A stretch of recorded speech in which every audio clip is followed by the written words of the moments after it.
Okay lang, te. Ipakita ko yung ano. Ito yung ulam nila.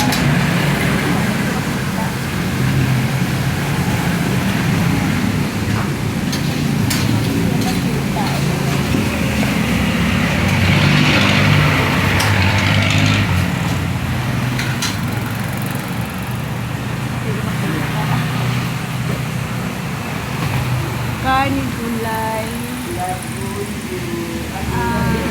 Ano ba ito? Isda, itlog,